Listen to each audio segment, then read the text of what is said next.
Ladies and gentlemen, welcome to Man in America. I'm your host, Seth Woolhouse. As you know, I'm always seeking for what's behind that, what's behind that, what's behind that. I'm always trying to peel the onion, get to the center of things. And it's not easy because there's just a lot of information, but there's also a lot of misinformation.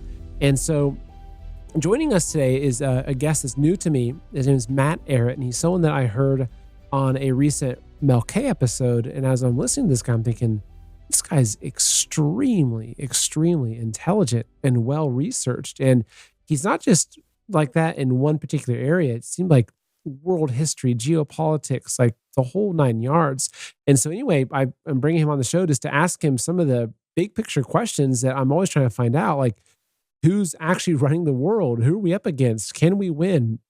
Where's this trace back into? How do these 13 bloodlines fit into this? What's really behind the Great Reset? So we're just going to be getting into a very deep conversation. This is going to be much more of a, perhaps you say, an intellectual exercise. So I hope that you're ready to approach the show and just think, okay, maybe get a notebook out, take some notes, because this guy is just a fountain of information. And so just get ready to have some fun and expand your thinking. Matt, it's great to have you on the show. Thank you so much for joining me today. Oh, it's wonderful to be joining you today. So I had seen you through Mel K's channel, and I had seen she did a bunch of interviews with you, and I just didn't click and didn't click on one of them until recently. And it was an interview talking about the history of the Middle East and the Holy Land. And I was just so blown away, not just by your knowledge. You're like a walking encyclopedia. I think Mel calls you what, the professor? Is that what Mel has nicknamed you? She affectionately calls me that, yeah. So, but also your ability to go to that 100,000 foot view. And, you know, the people that watch this show, they know that's usually how I try to approach situations. Is I don't get caught up in the left versus right, or this politician, or even, you know, nation state versus nation state. I'm really trying to look at the bigger picture of, you know, what are they distracting us from? What's the real motive? How does this tie into things like silent weapons for quiet wars, as an example, which I think lays out so much of what we see happening. But I'm really trying to rise above the multiple levels of controlled A versus B, right? The Edward Bernays kind of given two choices. I'm trying to rise above that and figure out like really what's happening at the core, especially with world events. And you had the ability to do that in a way that I haven't heard in quite some time. And so anyway, I got a hold of Rob and said, Rob, you gotta help us get Matt on the show. And well, here you are. Oh, that's cool, man. Yeah, no, I'm glad some of those ideas resonated. And yeah, most of what I find myself trying to do more and more these days, is try to assist people to get above, as you just said, a lot of the controlled narratives that we are expected to fall in line to. There's all of these controlled oppositions, controlled polarizations, and you alluded to this whole technique of dividing people between left versus right, dichotomizations, for a very long time. It's an old strategy and technique of all empires, Babylonian, Persian, Asian, Western European, Roman, you name it. All empires have utilized this certain art of social manipulation, utilizing a certain knowledge that human beings are creatures of emotions and logic at the same time. Like, we have these two attributes of our feelings and our ideas, which one is more raw, not something you could necessarily define in a computer model. You know, I can't plug in my feeling of justice or injustice into a computer model. The computer model works more on the logic. You know, I could put in some rules based on some assumptions, build in some logical consequences that are, you know, that flow from A to B to C in a very binary way. And that's useful. It's a useful thing to do, but it by itself doesn't really differentiate us from computers themselves. Human beings, we could be trained to think like computers, and then it becomes very difficult to try to think like, maybe why will computers not necessarily erase us in some evolutionary, you know, next phase of evolution where we won't exist anymore unless we merge with them, says certain neural social media promoters. magnets. Yeah, yeah.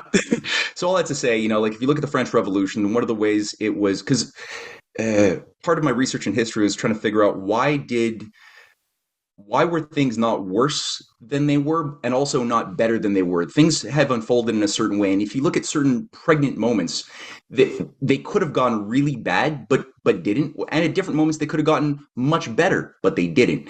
The American Revolution is a big watershed moment, obviously, in world history as far as a society organizing itself around a concept that would reject hereditary institutions, that would be the source before the revolution. The only source for liberty came from the hereditary lords, that would give the peasants liberty or take them away as they so chose. And that was a rejection. There was a different idea that no government should be based upon the idea that we're all sovereign. We don't just have one sovereign, but we all have a reason, a conscience that have to mature together, and we need that liberty to be able to make mistakes, right? To express ourselves and develop our judgment, our wisdom, and thus you could have a democratic republic that could endure if you have that type of cultural excellence. But then that was a major watershed miracle that was brilliant. But then why did it fail in France? Right, you had everything going for it. Benjamin Franklin's collaborators. He had worked for decades to organize a network of trustworthy leaders across France after the success of the American Revolution, who would go back and replicate the success in the old world. And it failed. After a few months, this thing started going sour fast, and starting in 1789. And before you knew it, all of these key figures who played such a big role to make the American Revolution a success, France played a big role. Marquis de Lafayette was in a dungeon prison for 5 years in a Habsburg prison in Austria, and Lavoisier and Jean-Sylvain Bailly, these great scientist statesmen who were organizing the first opening moments of the French Revolution, ended up getting their heads cut off, with thousands and thousands of other people, some good, some bad, some really good, all getting their heads cut off as something happened that turned it into a Jacobin bloodbath of mob rule. Basically the revolution's banner became "The revolution doesn't need scientists." So all scientists were dubbed all elitists, because they were thinking in a highbrow way, which separated them from the pure masses. And so from there, you had a vacuum of leadership, and you had a vacillation between the raw Jacobin movement, who were more feeling based, that would rabble rouse the feelings of the masses, and at different times, the Girondins would arise with the Girondin party representing the logic, who wanted to reform the whole calendar to a 10-day decimal system, and get rid of ideas of religion and God, and kind of a proto communistic reform. And both sides kind of converged on the same thing. And ultimately, both sides took turns killing each other for 5 years of civil war, at which point everybody was dead who had any qualifications leaving, resulting in a vacuum that had to be filled. Nature abhors a vacuum, by a Napoleonic, a Napoleon, who would be funded by the Rothschilds, by the City of London bankers, and would very quickly say that, oh yeah, I promised you guys I was going to be a consul reviving the Roman Republic. Actually, my model's the Roman Empire. I'm going to be the Roman Emperor. Sorry. And that was just 20 years of hell on earth across all of Europe in never-ending wars, which really soured people's minds who were otherwise sympathetic to the idea of a republic. After 20 years of trauma of Napoleonic wars in Europe, all of these people were either turned against the revolution, the idea of republicanism. They became just so desirous of some stability and security in their lives, that they were like, just give us back some secure monarchies. That's all we want. So you had the restoration of the monarchies as the great solution under Castlereagh and Metternich in 1815. And with that came the Carlsbad Decrees, which culturally banned all literature which would be declared dangerous to stability and stasis. And this is what Henry Kissinger. So the artists, the poets, the Shelleys, the Mozarts, you couldn't listen to any type of art or poetry or literary. Thomas Paine was banned as being insurrectionary. That's what leads us to never-ending wars if we let those types of creative ideas in. So you need to have censors controlling all of the schools, the presses, and America benefited because that was where all of a sudden a lot of the freedom-loving Germans were like, well, I'm being crushed, and my colleagues are being killed. the better Freemasonic lodges that were still working with Mozart and his allies were all purged. That was gone in Europe. Any type of like moral lodges at that point, I think that they were completely annihilated by 1815, coming out of that with the restoration of the oligarchies in this.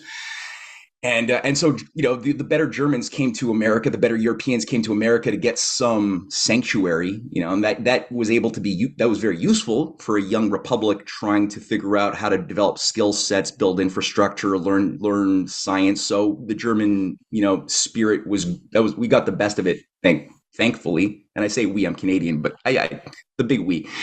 And last thing I'll just note is that Henry Kissinger, just as he was being brought into the Bilderberger group in the 1950s, he had already been a student under William Yandell Elliott, the Rhodes Scholar controller of who ran the Chatham House of Harvard operation in the USA. For those who don't know, Rhodes Scholars brainwashed in Oxford, sent back to various parts of the world to carry out essentially a one world government, to restore the grandeur of the British Empire, which was the one world government, but undermine things like the American Revolution, any type of desirous nation state wanting to use their sovereignty, that has to be undermined. So that's the way the Rhodes Scholarship system has kind of worked over the past century. And Kissinger's mentor was one of these high level operatives who trained, Zbigniew Brzezinski, Pierre Elliott Trudeau, trained under William Yandell Elliott, Samuel P. Huntington. So Kissinger writes that his first thesis that he writes that becomes sort of his entry into the higher clubs is his assessment of the Congress of Vienna of 1815, which he points out is the high point of human civilization, which we should aspire to organize the current drive for a new world order in the 1950s when he's writing this, is the role model of the Congress of Vienna. So a lot of people don't realize the meaning of the weight of what that means, because that defines everything he does for the next 70 years of his overly productive evil life. And really it's this idea, and he goes through it, of what Kesselray, Metternich, the oligarchical high command, they were able to create a system of maximum stasis, no change, maximum control, at least for a period, of an elite class of masters who would lord over a bigger class of slave families within a system of relative agreement to keep global populations and thoughts in a cage. So that's the sort of revamping that he was carrying out under people like David Rockefeller, Nelson Rockefeller, who brought him into the Rockefeller Commission of 1956 that ran the Rockefeller Report, which is still classified, but we've got certain sanitized public executive summaries that have been released, basically going through how will America be converted into or play a role in the New World Order, which again, Nelson Rockefeller, David, Henry Luce of Time Magazine, the big fascist, they're all part of this committee. Lawrence Rockefeller is a key guy, and Kissinger, that's one of his first gigs. And this is the thing, we're always played left versus right? The Jacobins versus Girondins, the logic part. So create a movement centered around cold logic and principles, but devoid of real heart. And then create an opposing counter movement of people who are all heart, all feeling, but deny any idea of logic, that reason is tyranny, and that we just have to be raw, pure, noble savages to be authentic. And you can just always play people against each other with these techniques of the human condition. So that's I think with that, one is able to better get into what is behind the Middle East, all of the problems of the Middle East, going back to the 1890s even, when the British started putting online, British high command, a lot of hardcore anti-Semitic fascists like Lord Balfour, who despised the Jews, were all putting into motion a project to try to convince the world Jews to all go and live in the desert in a very controlled, volatile zone. So you're like Lord Balfour, Lloyd George, Lord Chamberlain, Lord Milner, the controller of the Round Table, a co-author of the Balfour Accords. They're all anti-Semites who despise the Jews. They want the world purged of Jews, except for like good Jews who are more adaptive to the type of oligarchical cultural modes that they want to work or create. And they work with certain people like Walter Rothschild, who's a useful money bags, but never lives in Israel. Never. He bought land there to try to help other Jews that, on the lower rungs go there, but he never lived there. No Rothschild ever lived in Israel. It was never, because it was never supposed to be something that was going to be a stable area. It was this, you're going to go into a region and then, create a geopolitical zone of chaos around which the major civilizational states of the world, Asia, Africa, Russia, Eurasia, Central Asia, Europe, all intersect in this little convenient zone off the Mediterranean. It's like, it's a geopolitical pivot from a standpoint of geopolitics. That's how they see it. So any ideology you can cultivate that will maximize chaos in that zone will ensure a better divide to conquer strategy, so that no danger of civilizational states working together in opposition to an imperial force will ever occur. And that's, I think, how I tend to try to look at it and map out what is behind a lot of the fires from the 6 Days War, the Yom Kippur War, the killing of leaders like Yitzhak Rabin and Arafat, who had an alliance in the 90s, both of whom were murdered, and what was destroyed, what was undermined, what went sour that could have been good, and what's behind today's situation. Folks, I have a quick message for you. 2024 is do or die for the globalists and communists that want to absolutely destroy America. And one of the number one things they're going to be targeting is our financial system, whether it's through bank collapses or a financial collapse or the market collapsing, whatever it is, they will try to do anything possible to force us into their central bank digital currency, because that's what gives them absolute and total control. And so if you have money sitting in a bank account, savings, 401ks, stock market, etc., those are all vulnerable to these attacks. This is why I'm such a big believer in precious metals, because they are an insurance policies against this global agenda to destroy America. And so, folks, even if you move just a small portion of your assets into precious metals, you know that in case things go really bad, which I hope they don't, but unfortunately, I think that all the signs are pointing towards that happening, you have some aspect of your wealth that you can preserve through the chaos, protect your family. And so if you need someone that you can trust, that I personally trust extremely so much, it's Dr. Kirk Kelly. He's a good friend of mine, and he's someone that will give you a fair price on precious metals, physical silver and gold. So today, go to goldwithseth.com. Again, that's goldwithseth.com, or call 720-605-3900 to speak to someone on Kirk's team that will get you into their queue right away. They'll set up a free consultation with one of his wealth advisors. Again, folks, I don't want to be a fearmonger, but I genuinely believe they're going to be doing everything possible to collapse this system so they can control us. And physical gold and physical silvers are one of the best insurance policies to make sure that your family is protected against the Great Reset. There's so much to unpack there. But yeah, sorry. No, it's great. I'm loving it. It's like there's this tube of information that's kind of streaming into my head, and it's fantastic.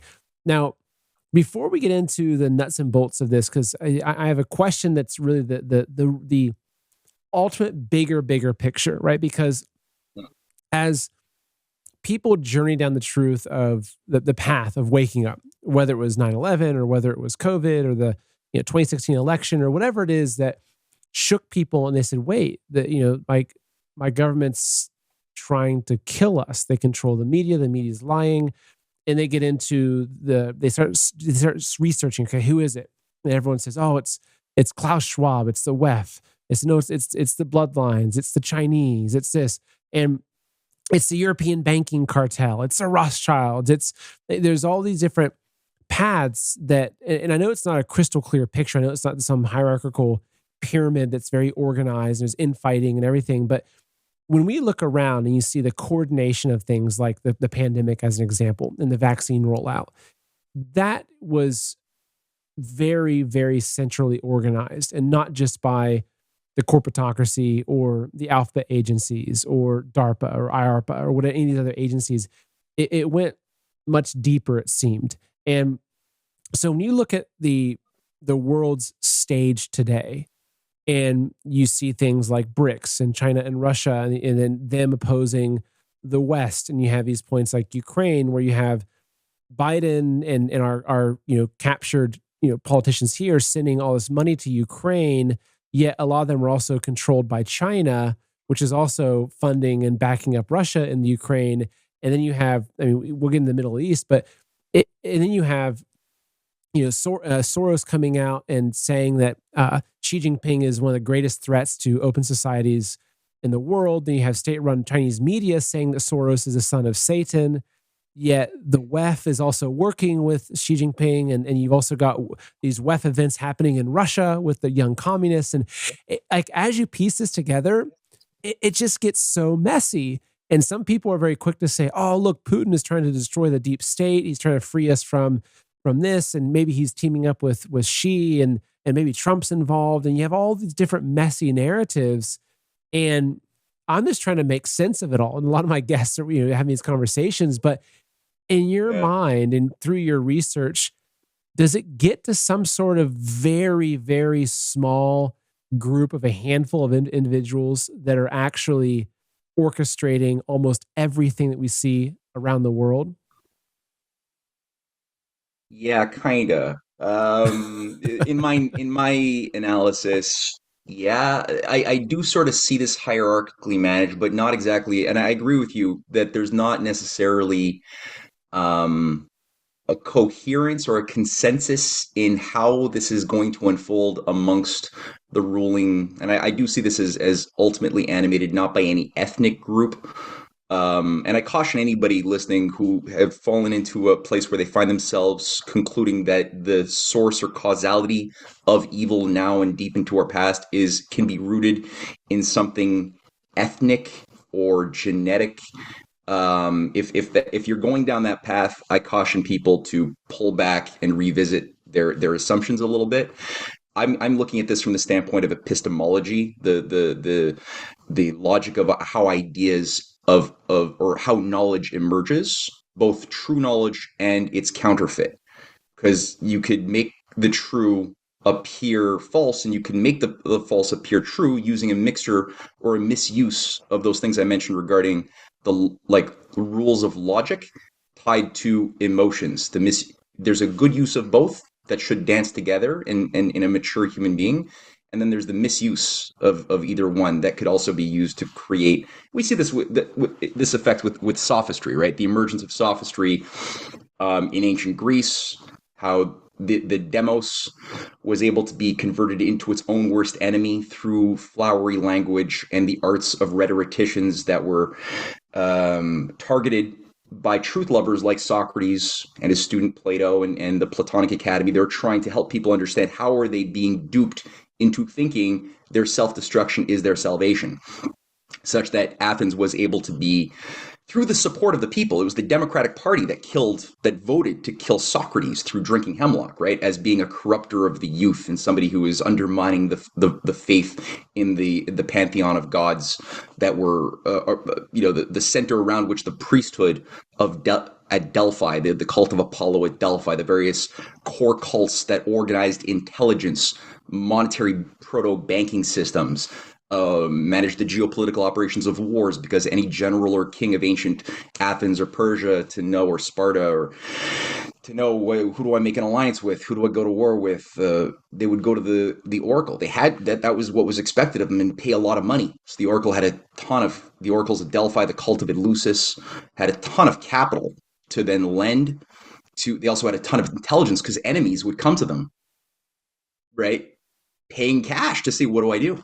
So now you're the priesthood who's interpreting what the doped up oracle is saying. Usually some poor girl who's selected, often raped by the priesthood, doped up on psychedelics, which they were using proto psychedelics, derivatives of wheat blight that they later on turned into LSD in our 20th century. This is something that was used back then too as part of the rites of initiation.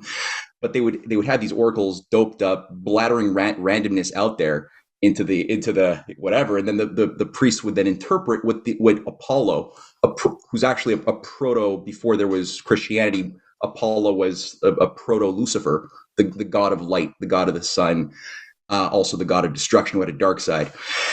And who do you go to war with? So they had all sides.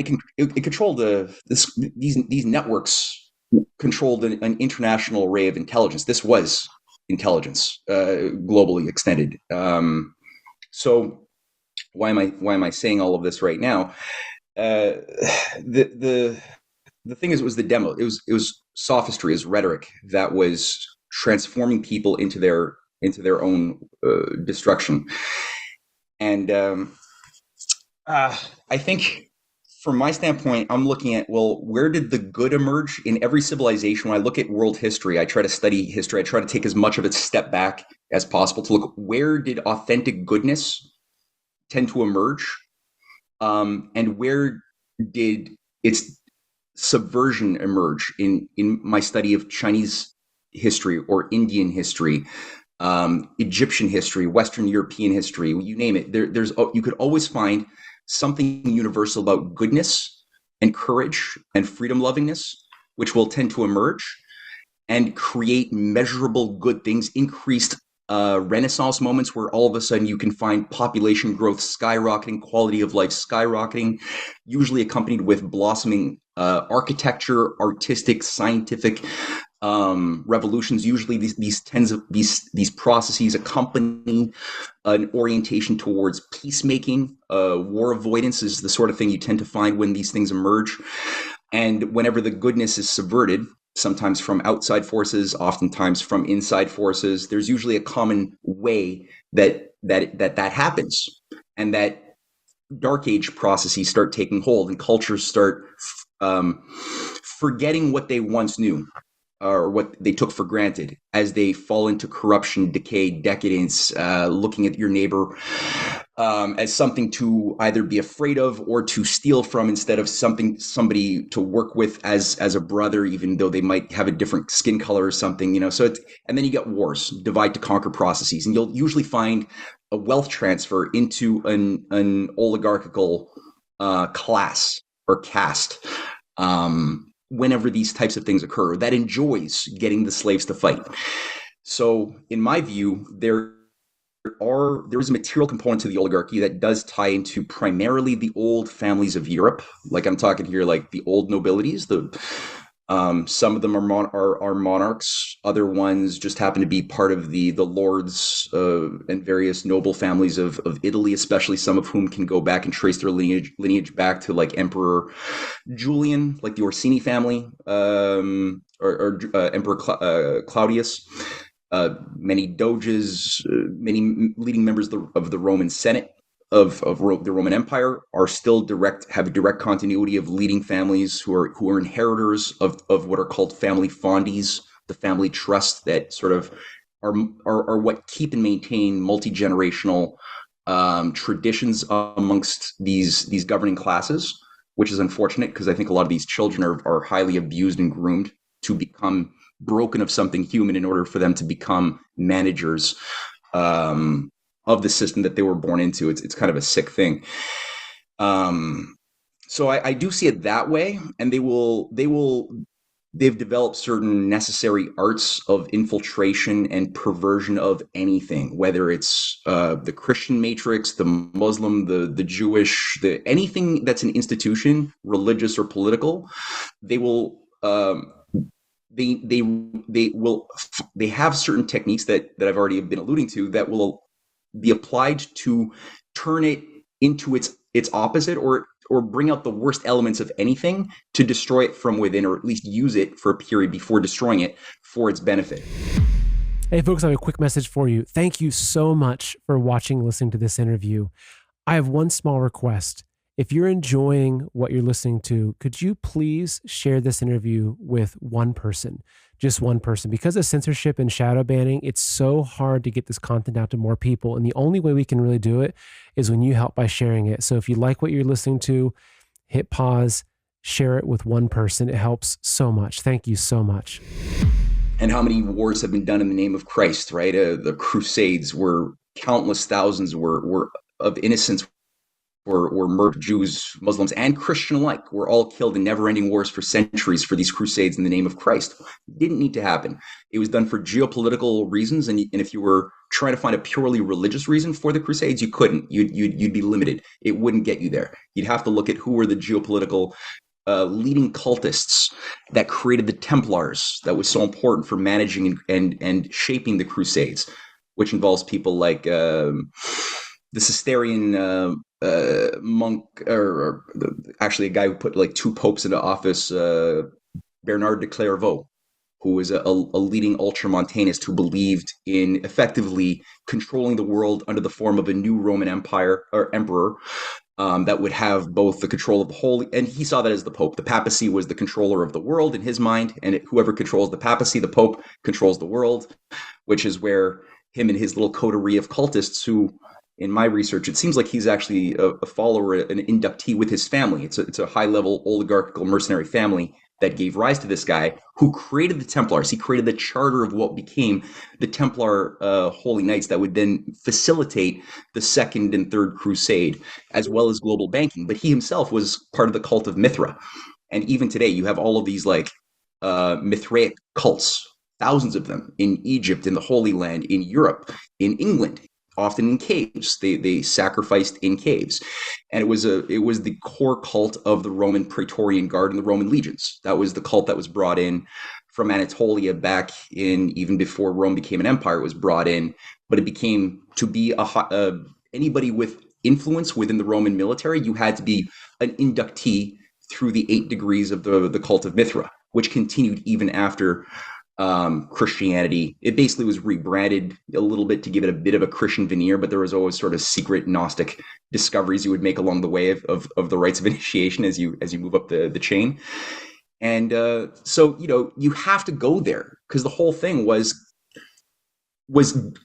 it wasn't like evil for its own sake. It was evil to destroy a greater good. Because if you look at what was going on before the Crusades, there was this, like I was mentioning, look for goodness, right? Wherever, in whatever cultural matrix you find it, you can find goodness that has a common character of sacrifice, loving your neighbor, loving your concept of a loving, reasonable creator, instead of seeing the creator as being an irrational tyrant or something, but rather seeing the creator as a loving, living, reasonable creator. There's a concept that in India's history, in China's history, and obviously the Christian history. It's all over St. Augustine's work, and it's in Plato's works. So there was a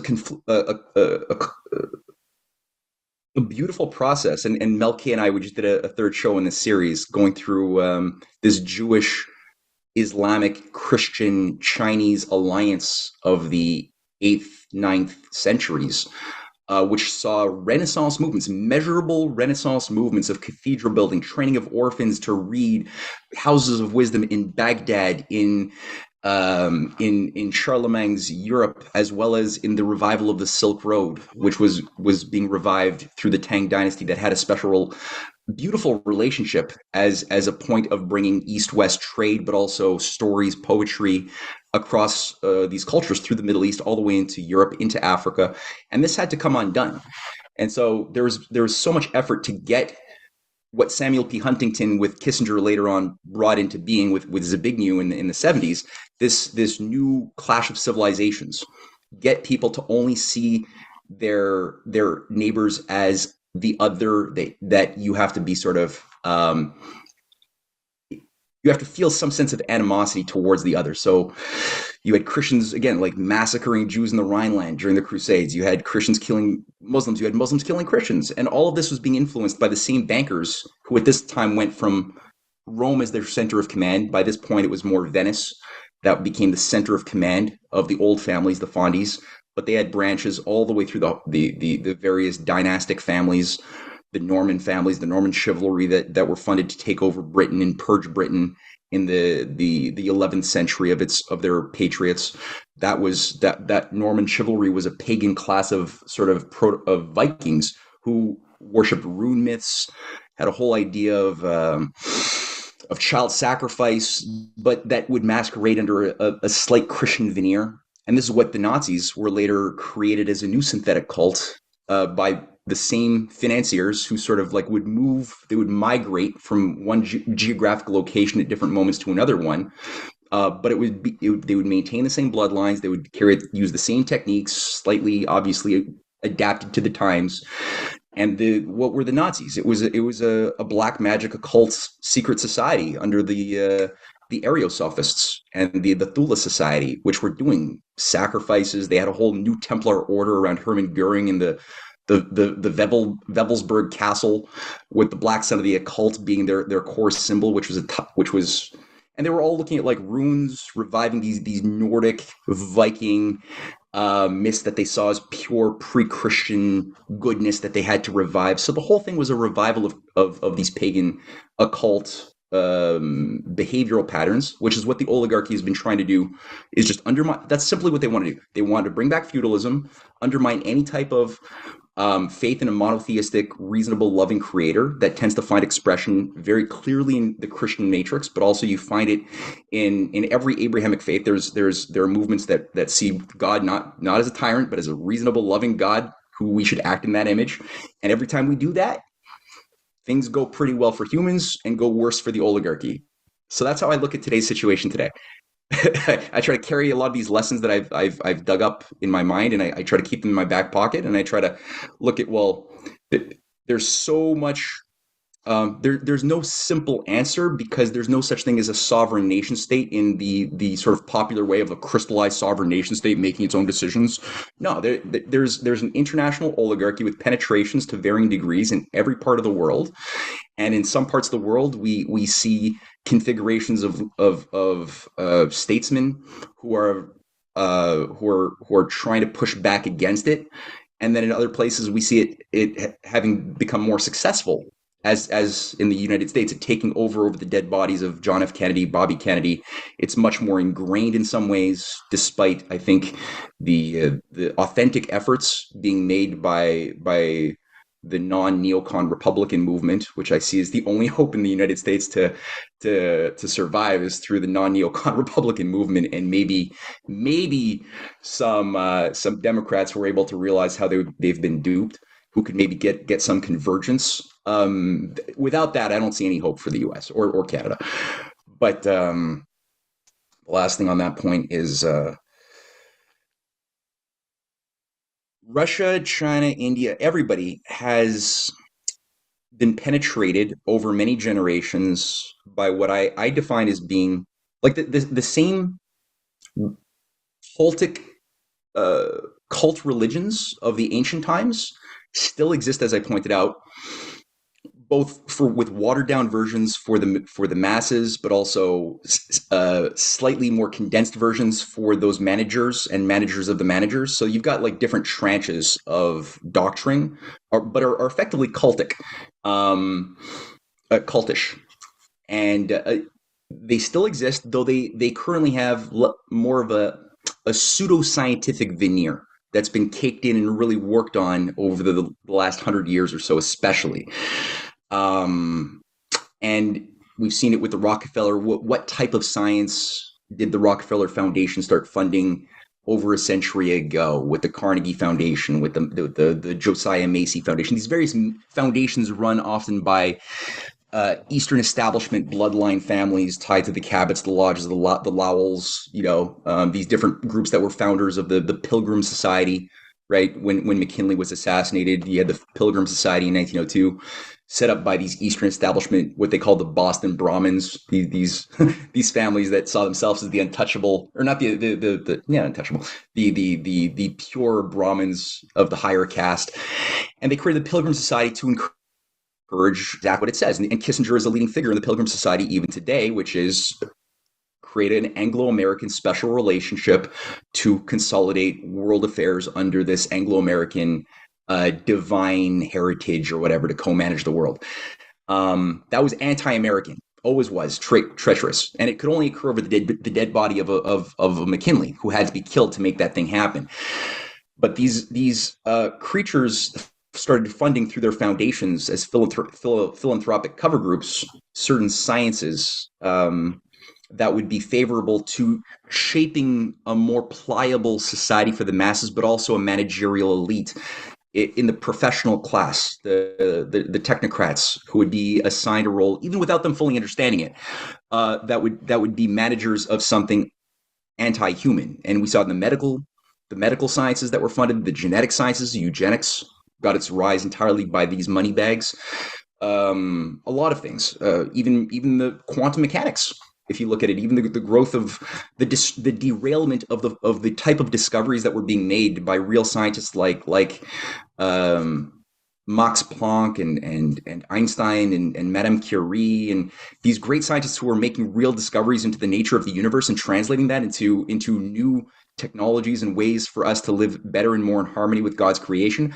That whole generation of scientists became the obsolete old guard, with the new generation of mathematicians and statistical probability theorists who received all of this money through the Copenhagen School, but then that spread out as a new standard to say, oh no, there's no truth. Because at the heart of all matter and apparent order and harmony that we see with our senses is actually atoms made up of nothing, composed by randomness. And so they baked in these lobotomized assumptions about chaos being core and causal to everything in the world. And you see why that somebody like an oligarchical social engineer would want us to think that we think we're made of reality, but in fact we're just made up of a bunch of nothings. These atoms of randomness, mostly 99.9% of nothingness, makes us all up. So there's really this becomes like an easy hypnotic tool to get people into a spell where they can become led to believe that nothing really exists except for, and then whatever, you create your own narrative. So this is the sort of thing that corrupted a new generation of elite scientists in the medical world, in the hard scientific world. It really got bad under the Manhattan Project that was shaped by British intelligence. And I'm going to actually have a documentary coming out on that.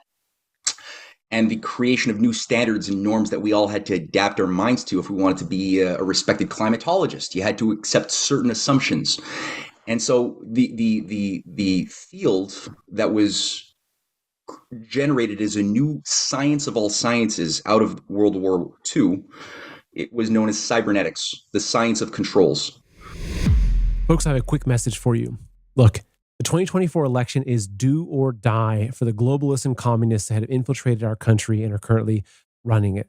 And they either have to win or they're going to destroy America so nothing is left either way.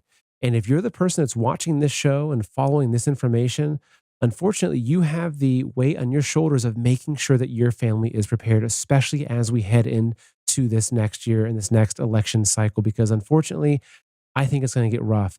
And one of the ways I know they're going to target us is through our food supply. You can see all the food factories burned down. You can see the warnings of coming famines and food shortages and everything like that. And food is one of the number one ways totalitarian regimes have always used to control the population, is destroy the food supply. So if you don't have at least 2, 3, 4, 5, 6 months worth of stored food, I highly recommend you take that very seriously. Because look, as I mentioned, if you're the person that's watching this, you're the person that carries the burden of making sure your family is prepared. I would recommend at least 6 months, if not a year, of storable food. So if things go haywire, whether it's grid down or terrorist attack from what's coming across the border, that your family can safely stay in place and you can feed your family. So folks, today, go to heavensharvest.com and make sure you get your storable food that'll last for up to 25 years. Just in case things go south, you know that you have what's going to take to feed your family, which is so, so critical for us to get through this next stage of history. So go to heavensharvest.com today, order your food that'll last up to 25 years, and use promo code Seth to save 15% on your entire order. Again, that's heavensharvest.com and use promo code Seth, S-E-T-H, to save 15% on your entire order. And Norbert Wiener, who was a student of Bertrand Russell, a high-level depopulationist oligarch who groomed a whole network of young, brilliant psychopaths out of Cambridge in 1913 when he was teaching there, writing the Principia Mathematica. One of them was Norbert Wiener, but there were others. John von Neumann was another, but they applied what Russell had called for the creation of with his Principia as a closed system of mathematization of the entire universe, bounded by a limited set of axioms. Right, you could have a limited set of axioms of basic blind assumptions that are rules that we have to assume the entire universe can be deducted into. All observations that are observable can all be plugged into a model that has these limits. Now, that was proven to not be possible. but he didn't. These guys didn't care. They were committed to their project. So even though Kurt Gödel proved that you cannot create any closed system, right? Because anytime you try to like define any system, there's a self-referential quality that the system can refer to itself, and at which point there's a requirement that there's something outside of the system that contains that system in which it's referring to itself that is not within the system. So he proved very eloquently in 1932 that it's not possible to do what Bertrand Russell and his devotees wanted to do, but they did it anyway. And so they developed cybernetics, the science of controls, that became sponsored by the Josiah Macy Foundation, the same thing that was sponsoring Nazi scientists and eugenics, which was run by the guy who founded the NSA, the Black Chamber. Marlborough Churchill, a cousin of Winston, was the guy running the Macy Foundation, and which is just weird unto itself, right?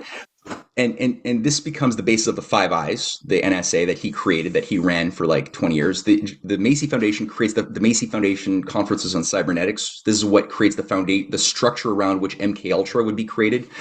Margaret Mead, Bateson are leading figures within that process. They're looking at how do you take these new mind drugs. Aldous Huxley and his family, his clan, again, with these groomed families, right? One of their brothers committed suicide because the pressure to be an oligarch was so intense he couldn't stand it and killed himself, hung himself on a tree.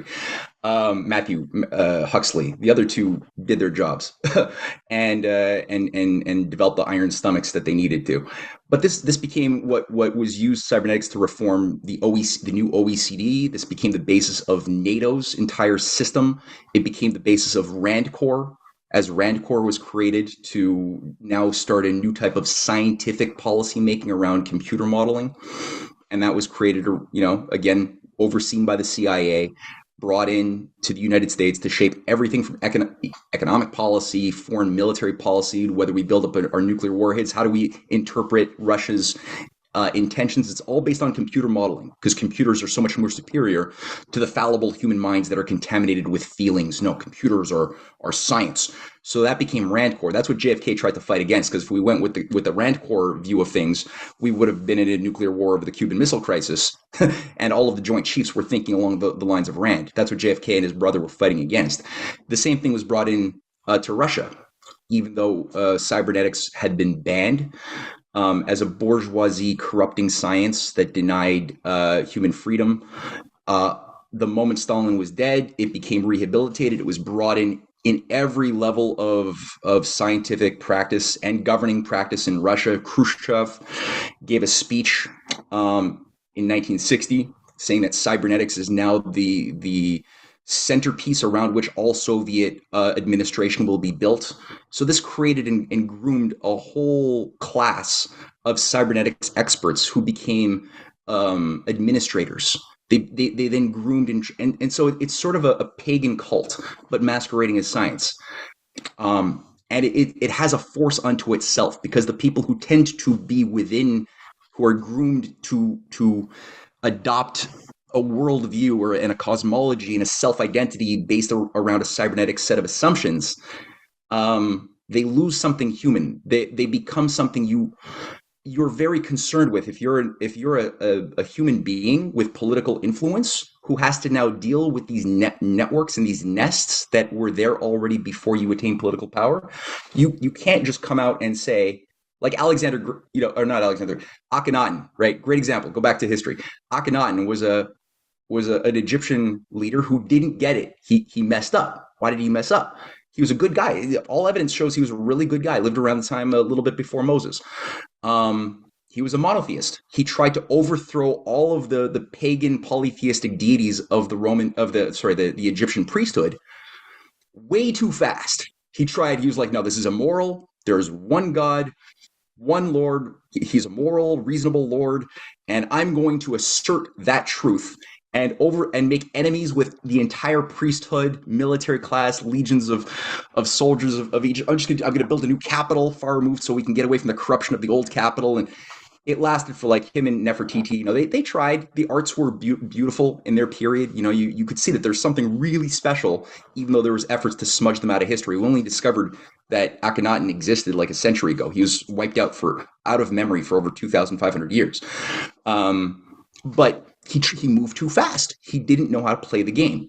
He could, because you can't. You're dealing with people who will kill you to preserve the raison d'être. So I think that when I look at a lot, like, where do I see goodness in terms of like a resistance to the woke ideology, a defense of family structures, a defense of an idea of a morality in the universe, not just created by humans, but there in the universe around which we have to model our behavior as humans, or a push towards development, ending hunger, ending poverty, trying to find peace corridors. I see actions and policies today that fall into harmony with that what I define as goodness, right? Or things that are in harmony with at the very least a reasonable practicality, if you want to even like reduce it to that, because it's more practicable or practical to live in a world that doesn't have wars all over you and where people want to kill you. It's better to live in a world, your self-interest will be more maintained if your neighbors don't want to kill you and there's some general prosperity to be had. I do see that happening, and I do see an effort to create abundance instead of scarcity in parts of the world that are not what I'm living in my NATO Five Eyes cage part of the world. So I do see that in Eurasia, and I also see penetrations of these cybernetics cults in Russia. I see it in the scientific community, in the medical community. I see it tied to Western intelligence. I see it in China. I see it in India. I see it to a certain degree, and also in Iran. But I do see a fight there that I don't see in the same intensity here anymore. So I that's how I'm defining my nuance. My language will be used by figures with political influence in China or in Russia. But then again, like you just pointed out, China did kick out Soros. They banned him for life in 1989 and shut down his open societies. They took a World Economic Forum trustee, Jack Ma, who's sort of the Bill Gates of China, transhumanist freak, who like is the one behind a lot of the worst elements of social credit under his Alibaba, Alipay, all of these things that run like something like 1 billion people are using Alipay and Alibaba, or Alipay, and that are tied to various types of social credit rating systems.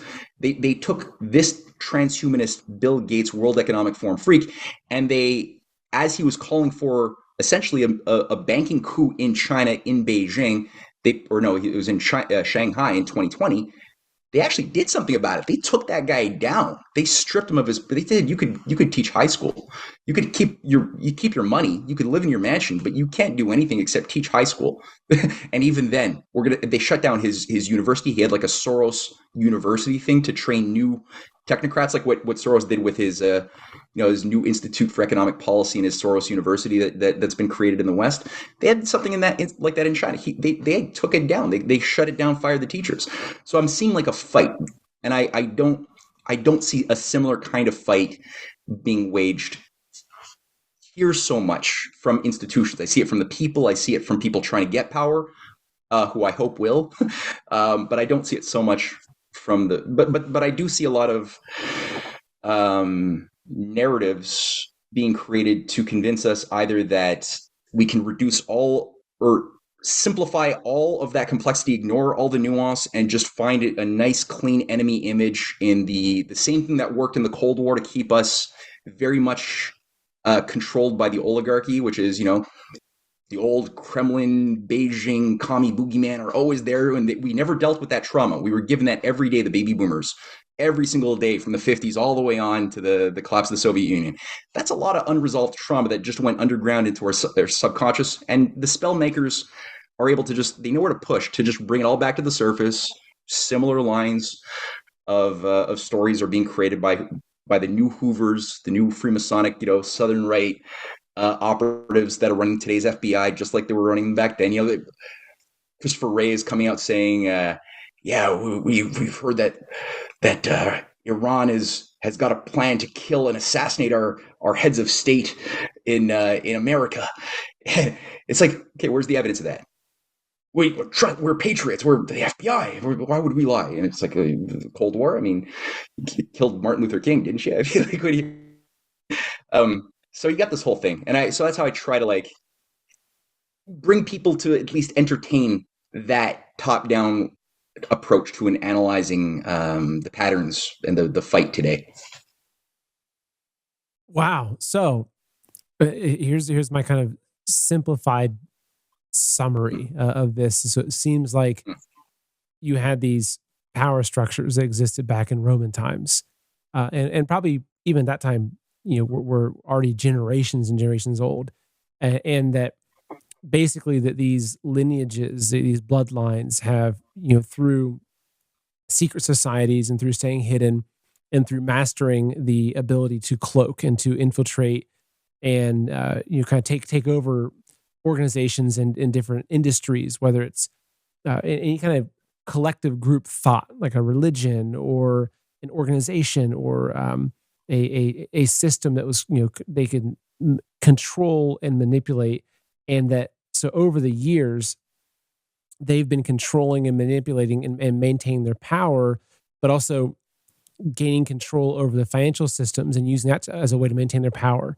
And that on the opposition of that, though, there's always this kind of divine human spirit that's trying to blossom. It's trying to create beauty, to manifest God's will on earth, right?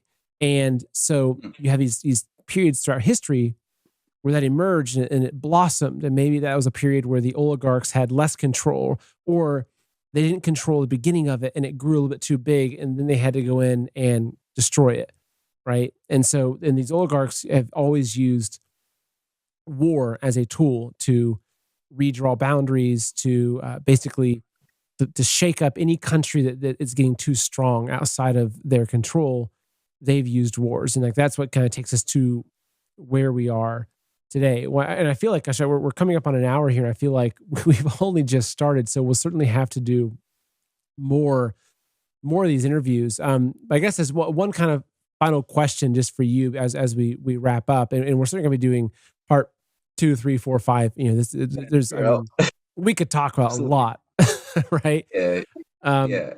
But in conclusion for today, with where we're at now, with what people coin the Great Awakening, with the people, the commoners now understanding, in a large way, in a large group, understanding they've been manipulated, understanding they've been lied to, and understanding that also that they have power, right? We're not the peasants of 1500, where if we, storm against the king, we'll all be slaughtered and executed, and our wives and daughters will be raped and killed, right? Like now we've got tools like Rumble, and we've got Twitter, and which seems relatively open. So it's like we now have the tools to go against the narrative, to counter the information war.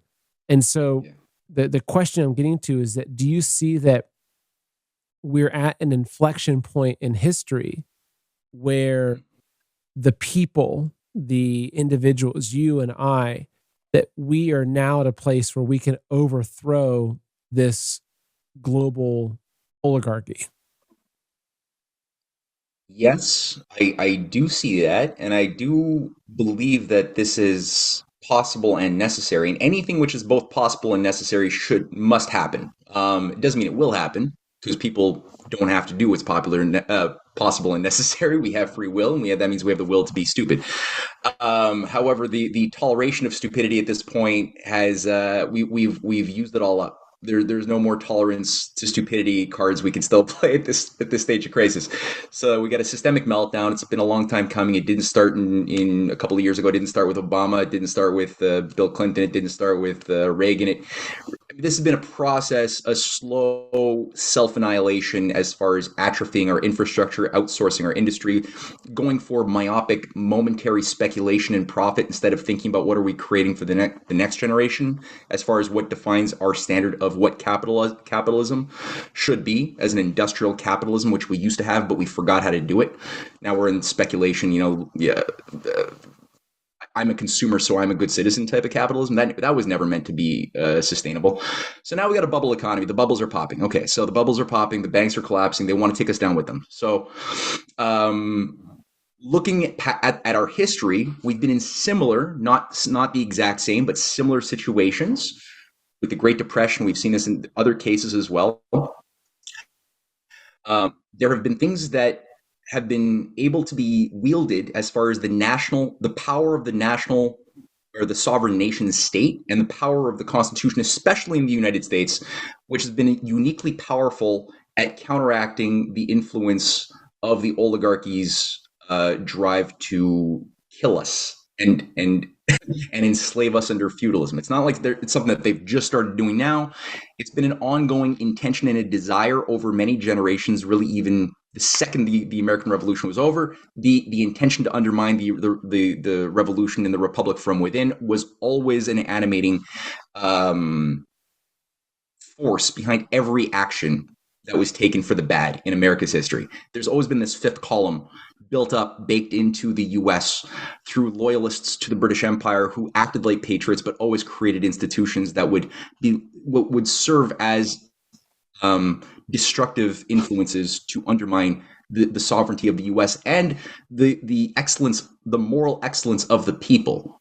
In order to popularize mediocrity, popularize stupidity, popularize mob-think, in order to get us to forget how to govern ourselves, to lose the power of judgment. If people can't judge themselves, if they can't rule themselves, they can't judge the policies for their nation. They can't be a sovereign nation is based on a sovereign people, which means sovereign individuals. But that means you have to have, like John Adams said, right? The republic is made for a moral and religious people and is wholly unfit for any other. But if you have any other kind of people and culture that encourages any other kind of people than what he said, you will have mob tyranny, the tyranny of the stupid, masquerading as democracy, but it won't be real because you'll have demagogues who will always pull the people's strings through arts of rhetoric and sophistry. So now we're at a point where we've forgotten how, too many people, not everybody, but many people have forgotten how America has successfully done battle with this oligarchy and has subverted previous attempts at a new world order, which came close but were subverted by patriots. We've lost a little bit of touch. So we're too many people who are good patriots, hating the Great Reset, wanting to stop it, wanting to save their families, are too ill-informed about some of the policies that they could do to let these private financiers who are sitting on a bankrupt bubble of fake assets, instead of bailing them out, instead of using the government protection to treat these oligarchs as welfare recipients for infinite bailouts, making it worse and serving their interests in wars in the Middle East. We could do things like Glass-Steagall. There's precedents, legal precedents. Break up the banks, let them take their own losses. If they're a bankrupt bank, doesn't matter how big they are, they can fail, and protect the small commercial banks. These are things that Trump had even talked about in 2017. He gave speeches on the importance of restoring Glass-Steagall, and I think some pressure from some Wall Street backers who were like, no, don't talk like that. So he pulled back. But I think that it's something that's there. The use of the American system, of what McKinley was doing with the protective tariff, the state-directed credit for building industrial capital-intensive projects that create financial incentives for the individual citizen to invest in, to get actual monetary rewards in time by investing in bonds like the greenbacks or the 520 bonds or the victory bonds. There's various times where these have been used to great effect because we get individual monetary rewards, but at the same time, the nation benefits. So you have a harmonization whenever this happens of the idea of the individual liberty of the person at the same time and their personal profit, as well as tying it to the greater, the general welfare of the nation as a whole at the same time. It breaks you out of this trap of, are you an individualist, free market follower of British economists like Adam Smith, or are you an anti-individual Marxist collectivist commie? Or pick a side, right? That was our choices in the Cold War. Pick a side. It's like, wait a minute, America was not based on any of those choices. It was based on, are you a good person wanting to have a sovereign nation with sovereign people against empire, or are you an imperialist traitor? That was the choices. They're much clearer cut. And the idea of the Declaration of Independence, right, enshrining the inalienable rights of the individual with the Constitution calling for the general welfare, seems to be, for many people today, confusing because they seem to be two different opposing things. And it's like, no. The only way the nation can actually mature and endure is when the culture encourages and brings out a recognition that, Ask not what your country can do for you, but what you can do for your country. But you want to get pleasure and your sense of freedom in taking responsibility for your country, and there's a reciprocity there. And when you get that, you're good. You're generally going to be a good place, and you won't fall for these traps that imperialists always set for people. So I do think that the American people have the moral fortitude. They've got an incredible constitution that gives them an immense amount of power, which is why the oligarchy and their stooges like Kissinger have been trying to undo the nation state system. Because as long as there's a nation state, there's a power that we have to destroy both. We can defend ourselves, but we can offensively also act against the oligarchy, making positive policies for both our domestic program, but also for our neighborhood, our future with our neighboring countries. So we can do all of these things.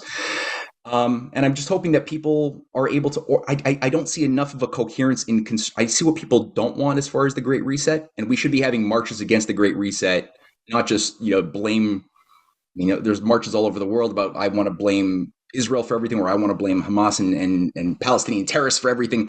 People who know better are falling into these dichotomized traps that are created for them to fall into a narrative. Are you with us or with the enemy? And both sides have different versions of the same thing that didn't do us any favors after 9/11.